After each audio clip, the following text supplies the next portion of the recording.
Okay, today we are opening a case file on a medical mystery.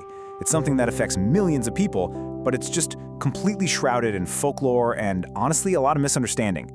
We're talking about UTIs, urinary tract infections. But we're not going to treat this like a simple health topic. No, we're going to treat it like a crime scene, an investigation into this invisible war that's happening inside our bodies. So let's get started. And right out of the gate, here's our first provocative clue. What if I told you that the very things we've all been taught will help a UTI are actually making the whole situation worse? Yeah, it's a pretty startling thought, I know, but it's a lead we absolutely have to follow if we're going to get to the bottom of this invisible war. So, to really understand this war, we first have to get a lay of the land, survey the battlefield. And I want you to think of the bladder not just as some organ, but as a fortress. It's designed to be this sterile, totally secure environment. It's your body's #1 frontline defense against any microbial invaders. It's when this fortress gets breached that all the trouble really begins. Now, every good investigation has its false leads, right? Those red herrings that send everyone down the wrong path. And our first one is, well, it's probably sitting in your refrigerator right now. We are talking about our most famous suspect, the cranberry. Come on, we've all heard this, right? The second you feel that little twinge of a UTI coming on, the first piece of advice anyone gives is start chugging cranberry juice. It's become total medical folklore, passed down from generation to generation. But, like any good detective, we've got to separate the fact from the fiction here. So here's where the science really just blows up the myth. The folklore says it kills the infection flat out, but the reality? It's much, much more subtle than that. See, the compounds in cranberries, they don't act like an antibiotic at all. They act more like Teflon. They make the walls of your fortress super slippery, so bacteria like E. coli can't get a grip. They can't Velcro on. So you see, it's a preventative shield, it's not an active weapon. And here's the twist in the case. This is the real kicker. The very juice you're drinking could be literally feeding the enemy.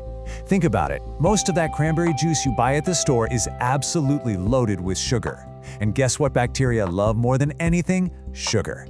It's like you're sending supply reinforcements to the army that's laying siege to your fortress. So that supposed cure could actually be fueling the entire invasion. Okay, let's move on to our next suspect. This one is a really deeply ingrained belief, and it often leads to a lot of friendly fire, let's call it. We are talking about the hygiene trap. Now this is a particularly damaging myth because it puts the blame where it really doesn't belong, and it pushes people to do all the wrong things. The assumption is that a UTI is just a simple failure of cleanliness, which of course prompts people to take some pretty extreme measures to fix it. But let's look at what's actually going on. Your body, it has its own internal defense force, its own little army of good guards. Scientifically, they're called lactobacillus. And these amazing beneficial bacteria maintain this protective acidic balance. So when you go in there with harsh soaps and you overclean, you're not just washing away the bad guys, you are wiping out your own elite soldiers. I mean, just let that sink in for a second. The very attempt to be extra clean is, in fact, an act of self-sabotage. You are actively dismantling the defense system your body has built to protect its fortress. It's a pretty brilliant, if not kind of scary example of how good intentions can have just disastrous consequences. All right, now we get to the most deceptive clue in this whole investigation. This is the one that lets the invader operate in complete stealth mode, totally undetected, especially in a really vulnerable population. For most people, a UTI basically screams for attention. You get that telltale burning sensation, it's an alarm bell that you just can't ignore. But what if that alarm never rings? What if the infection wears a disguise? A kind of neurological mask? And this, right here, is one of the most critical takeaways from this whole case. In the elderly, a UTI often shows up not with pain, but with sudden, completely unexplained confusion. This neurological mask is exactly why these infections get misdiagnosed so often in older adults. People mistake it for dementia or just old age. The invader is inside the fortress, but it's causing total chaos up in the command center. So, we've debunked the folklore, we've uncovered the hidden clues. It is time to close this case. It's time to move past all the myths and take what our source, Dr. Campanella, calls the medical grip on the situation. The answer isn't sitting in a juice bottle. It's not in a harsh soap.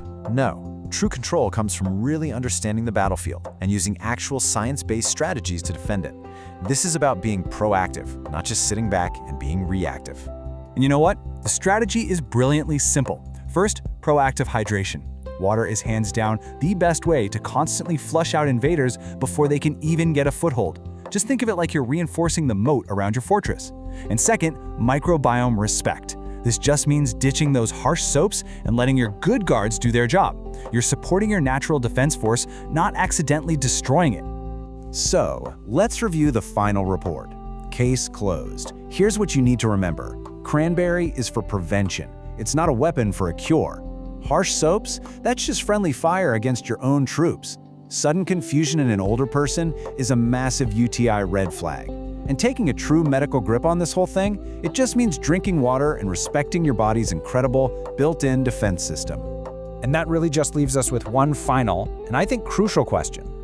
Now that you have the intel, now that you know how this invisible war is actually fought and won, are you doing what it takes to defend and respect your own fortress?